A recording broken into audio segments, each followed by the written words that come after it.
ప్రభుత్వానికి తగిన గుణపాఠం నేర్తామని చెప్పి హెచ్చరిస్తున్నారు. పాల్పడుతూ ఎన్నికలకు వెళ్తుంది. దీన్ని బీసీలు హైదరాబాద్ లో ridge IT solutions private limited పేరుతో కొనసాగుతున్న ఇంటర్నేషనల్ కాల్స్ ను పోలీసులు గుట్టురట్టు చేశారు. సైబర్ నేరగాళ్లు ఆస్ట్రేలియా దేశస్తులను టార్గెట్ గా చేసుకుని మోసాలకు పాల్పడుతున్నట్లు తెలిపారు. ఆస్ట్రేలియా నుంచి ఇండియాకు తిరిగి వస్తున్న వారి అకౌంట్లను సేకరిస్తున్నట్లు గుర్తించామన్నారు. ఈ ముఠా అయ్యప్ప సొసైటీలో కాల్ సెంటర్ ఏర్పాటు చేసినట్లు వెల్లడించారు.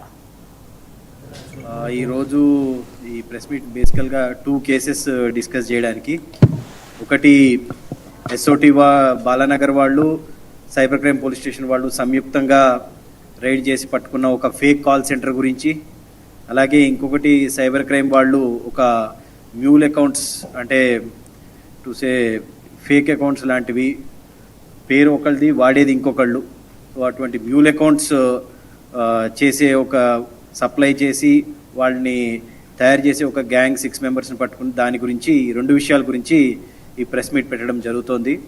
సో ఫస్ట్ దానికి వస్తే మనకి ఈ రోజున ఈ ఎస్ఓటి బాలానగర్ వాళ్ళ ఇన్ఫర్మేషన్ తోటి, స్పెషల్ ఆపరేషన్స్ టీమ్ బాలానగర్ వాళ్ళ ఇన్ఫర్మేషన్తో సైబర్ క్రైమ్స్ టీం కూడా అండ్ ఎస్ఓటి టీం కూడా సంయుక్తంగా ఒక ఫేక్ కాల్ సెంటర్ అయ్యప్ప సొసైటీలో ఉంటే దాన్ని రైడ్ చేయడం జరిగింది. సో దాని పేరు యాక్చువల్ అంటే రిడ్జ్ సొల్యూషన్స్ ప్రైవేట్ లిమిటెడ్ అని చెప్పి, అది ఒక కాల్ సెంటర్ అట్లా నడుపుతున్నట్టుగా వాళ్ళు క్రియేట్ చేస్తూ రిడ్జ్ సొల్యూషన్ ప్రైవేట్ లిమిటెడ్ అన్న పేరుతోటి వాళ్ళు రన్ చేస్తూ ఉండే. అయితే మన ఎస్ఓటి వాళ్ళకి ఇన్ఫర్మేషన్ వచ్చింది, అందులో కాల్ సెంటర్ కాక యాక్చువల్ సైబర్ క్రైమ్ గురించి అంటూ జరుగుతున్న మొత్తం వ్యవహారం నడుస్తోంది అందులో అని చెప్పి అనడంతో సైబర్ క్రైమ్ పోలీస్ వాళ్ళ హెల్ప్ తోటి దాన్ని రైడ్ చేయడం జరిగింది. రైడ్ చేస్తే అందులో ఇలా సిస్టమ్స్ చాలా దొరకడం జరిగింది అండ్ ఒక 9 మెంబర్స్ని అందులో పట్టుకోవడం జరిగింది, ఎంప్లాయీస్గా ఇది చేసుకున్న వాళ్ళు.